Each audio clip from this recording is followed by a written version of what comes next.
नमस्कार, कैसे हैं आप सब? स्वागत है आपका ज़ीरो डिग्री चैनल पर। आज मैं आपको बताने जा रहा हूँ रिचार्ज रिमाइंडर की कॉलिंग स्पीच और उसमें ध्यान देने योग्य बातें। लेकिन उससे पहले जिसने ज़ीरो डिग्री चैनल को सब्सक्राइब नहीं किया है तो तुरंत सब्सक्राइब कीजिए और साथ में दिए गए घंटी के आइकन के ऊपर क्लिक कर दीजिए ताकि आपको नई नई अपडेट्स टाइमली मिल सकें।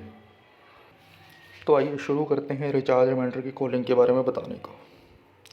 सबसे पहले आपका नाम और जिस जियो लोकेशन से आप बात कर रहे हैं वो बताएं कस्टमर को।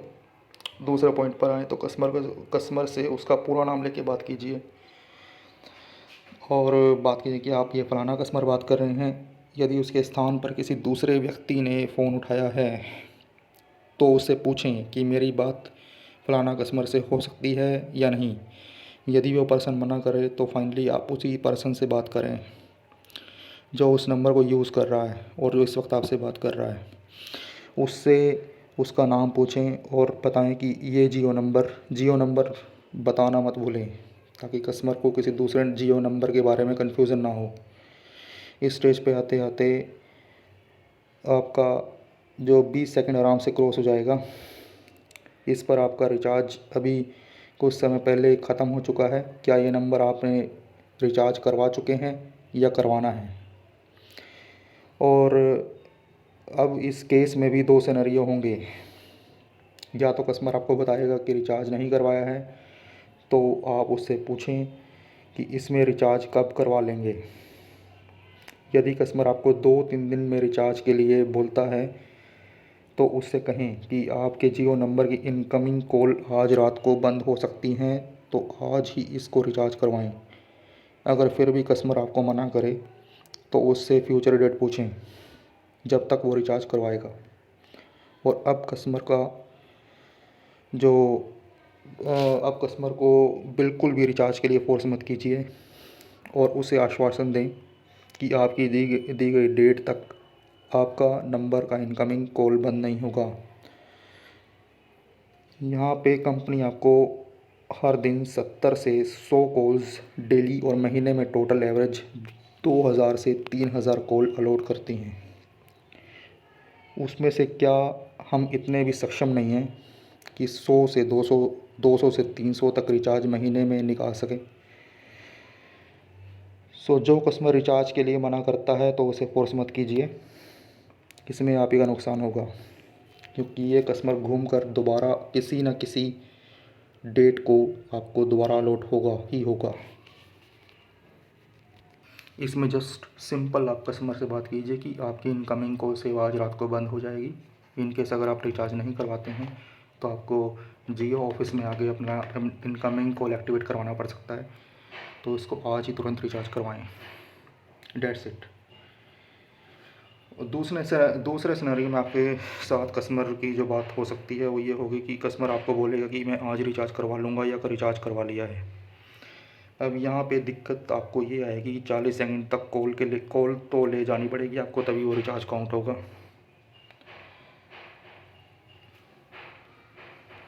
तो इसमें आपको स्मार्टली करना क्या है, इसमें आपको कस्टमर से 40 सेकंड तक बात खींचने के लिए अपना उसका नेटवर्क फीडबैक पूछें कि उसके एरिया में नेटवर्क की कोई कंडीशन ख़राब तो नहीं है, नेटवर्क कैसा चल रहा है या फलाना जो भी है। और 5G के बारे में बताएं और पूछें कि जियो वेलकम ऑफ़र आपको 5G हैंडसेट में मिलेगा और 5G के रिचार्ज 239 से ऊपर के रिचार्ज के ऊपर मिलेगा। इससे आपको 40 सेकंड पूरे करने में काफ़ी हेल्प होगी। इन शॉर्ट, जहाँ पे आपका कम्युनिकेशन ज़रा सा टूटा वहाँ पे आपके 40 सेकंड क्रॉस होने में दिक्कत आएगी आपको। तो हिचकिचाना बिल्कुल नहीं है, कस्टमर से पूरे आत्मविश्वास से बात कीजिए, रौब से बात कीजिए, कोई दिक्कत नहीं है। 40 सेकंड आराम से पूरे होंगे। और अब यहाँ पे कुछ ध्यान देने योग्य बातें। हर कस्टमर से बात करते हुए थोड़ा सा डिफरेंट स्पीच यूज़ करना पड़ सकता है आपको। आपका अपना तरीका भी इस्तेमाल कीजिए क्योंकि हर कस्टमर को रुझान अलग अलग हो सकता है। यहाँ पर किसी भी रिचार्ज पर कोई भी गलत ऑफ़र मत दें क्योंकि ये वो कस्टमर है जो आज नहीं तो कल रिचार्ज कराएगा ही कराएगा। जो कस्टमर रिचार्ज को मना करता है तो उससे कारण पूछें और 40 सेकंड क्रॉस करने की कोशिश कीजिए। ध्यान रहे आपकी अगर आवाज़ इफ़ेक्टिव होगी तो आपकी कॉल भी इफ़ेक्टिव 100% हो जाएगी। और यदि आपकी आवाज़ में दम नहीं है तो 40 सेकंड क्रॉस करने का भी फ़ायदा नहीं है, क्योंकि कस्टमर तो रिचार्ज कराएगा नहीं आपकी ये आवाज़ सुनने के बाद भी। तो अपनी स्पीच पर और आवाज़ पर